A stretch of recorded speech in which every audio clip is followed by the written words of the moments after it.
So back in 1970s, I was involved in a gang. I was three members.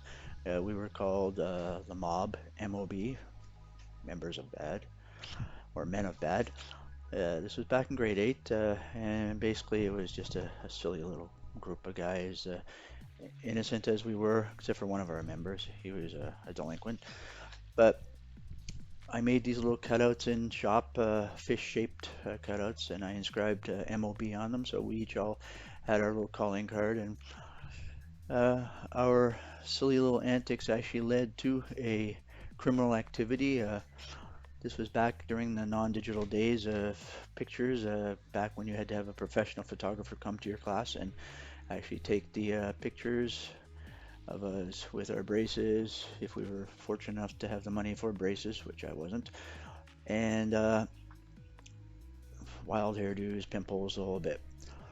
So what happened was you got your pictures taken, you were given an option of what package you wanted, and then you put money in this envelope, gave it to your teacher. Teacher would send it off to the principal's office. Principal's office sends it off to the professional photographer. They make up the packages.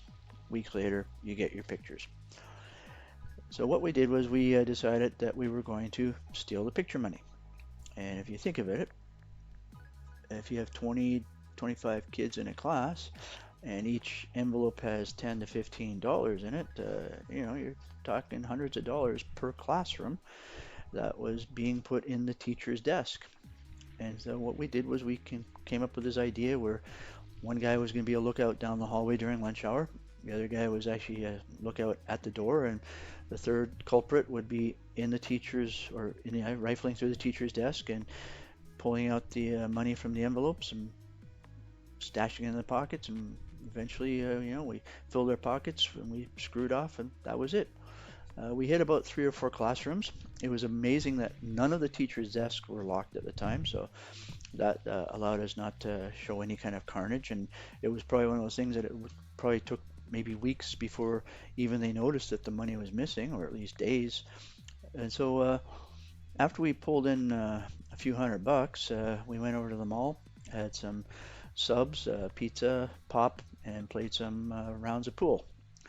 We did this for about, well, I don't know, 2 or 3 months. The heist was done in the middle of winter. We pulled off over $400 in picture money. So every day during lunch, we were going off to the mall, having subs and pizza, and shooting rounds of pool for our lunch hours. Living the high life off of the largesse of our criminal activities. But like all good things, it came to a crashing end in early May.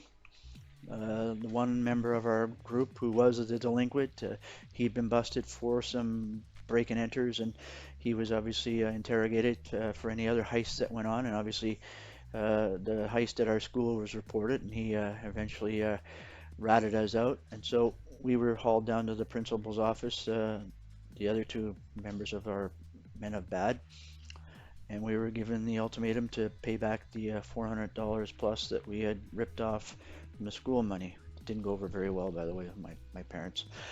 Anyways, that was the end of my gang days. Fortunately, I learned a lot from that.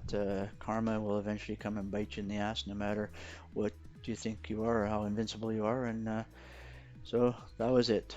My men of bad days are long behind me.